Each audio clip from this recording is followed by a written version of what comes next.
All right, let's dive in. Today, we're talking about something absolutely fundamental to how a lot of modern democracies are supposed to work, the separation of powers. Think of it like a safety lock, one designed to solve one of humanity's oldest political problems. So, how does it actually work? You know, it all really boils down to this one simple but really scary question. What happens when one person or one group gets to make the laws, enforce them, and judge people by them? I mean, they get to do all of it? Yeah. History's answer to that question, it's not pretty. And that's really the heart of the issue, right? That's the problem this whole idea was cooked up to solve. The fact that when you give someone total control, things almost always go bad. The word for this, the ultimate nightmare scenario, is tyranny. It's when you concentrate all that power, making the rules, enforcing the rules, and deciding who broke the rules, into a single person or a single group. When that happens, what's to stop them from abusing that authority? Absolutely nothing. There's no check, there's no balance, it's just raw, unchecked power. Okay, so if concentrated power is the disease, what's the cure? Well, for that, we have to go back to an 18th century French philosopher who had a pretty big idea. So, this guy, Baron de Montesquieu, he takes a trip to England in the 1720s, and he's just blown away by the sense of freedom he sees there. He thought, whoa, this isn't just a happy accident. So he digs into it, and in 1748 he publishes his huge work, The Spirit of the Laws. And this book, this theory he lays out, it ends up being a massive influence on the folks who were about to create the United States government. And his big idea was actually pretty simple, but at the time, it was totally radical. He said, look, it's not enough to just have, different government departments. To really, truly stop tyranny in its tracks, you have to split up the power itself. You got to divide it between these three branches, and, this is the key part, they have to act independently from each other. Okay, so what are these three branches he's talking about? First up, you've got the legislature. This is your Congress or Parliament. Their one job? Making the laws. Then, second, you have the executive. That's the president or prime minister. Their job is to enforce those laws. And finally, number three, the judiciary. We're talking about the Supreme Court, all the judges. They're the ones who interpret the laws when people disagree about what they mean. So, three different jobs, three separate branches. Simple enough, right? All right, that's the theory. But how does it actually play out in the real world? Well, for maybe the most famous experiment in this whole idea, we got to look at the U.S. model. I mean, the U.S. Constitution is basically a blueprint for this whole concept. The guys who wrote it were huge fans of Montesquieu, and they very deliberately built a government based on his ideas. The whole point was to create a system that was, by its very nature, resistant to tyranny. But they added a really clever twist. See, they figured that just separating the powers completely wasn't enough. It might not actually work. So they came up with this system of checks and balances. And this is where it gets super interesting. It's not just about keeping them separate. It's about giving each branch some power over the other branches. It's designed to create this constant, healthy tension. So, okay, what does this system of checks actually look like on a day-to-day basis? Let's get into the nitty-gritty of how this dance of power really works.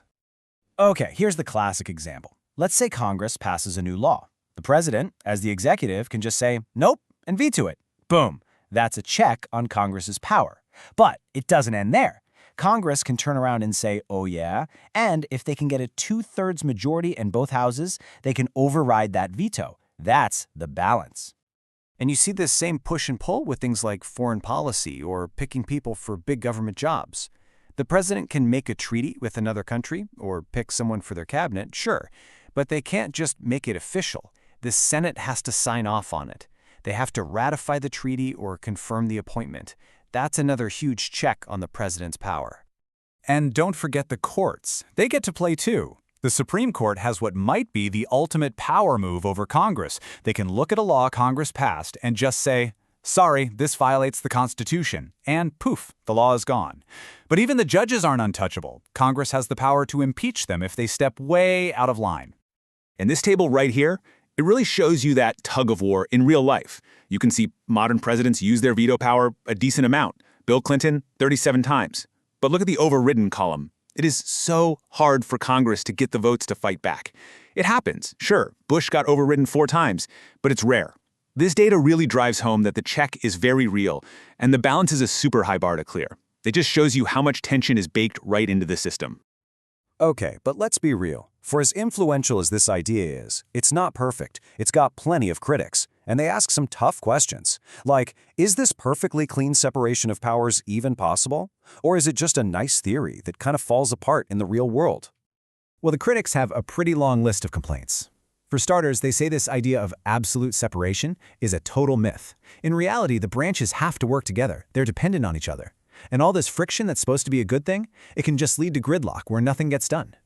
Some also say, hey, Montesquieu might have been looking at the British system through rose-colored glasses. And you know what? You can have a free country without setting it up exactly like this. There's a really powerful analogy that critics use, and it's the human body. Think about it. You can't have your heart, your lungs, and your brain all acting totally separately. I mean, yeah, they're different organs with different jobs, but they have to work together as one system. If you completely separated them, well, you wouldn't be alive. And for these critics, a government with totally separated parts isn't a safe government, it's a dead one. And that brings us to the bottom line, which one political scientist, Dr. Feiner, put really bluntly. He said if you actually try to apply this theory in its purest form, government machinery will come to a standstill.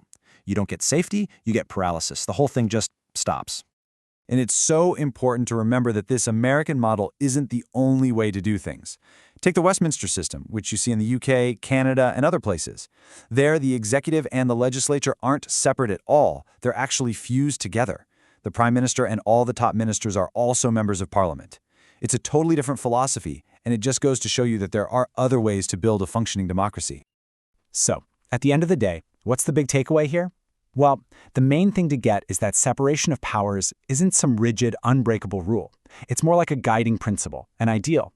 It's all about making a choice. You're choosing to prioritize preventing tyranny above all else, even if that means the government is sometimes slower or less efficient. It's not a perfect system, it's a constant, dynamic, and sometimes messy balancing act. And that really leaves us with a big, important question for today. You know, in our world with crises that move incredibly fast and demand quick action, is this system a system that was deliberately designed to be slow and full of friction?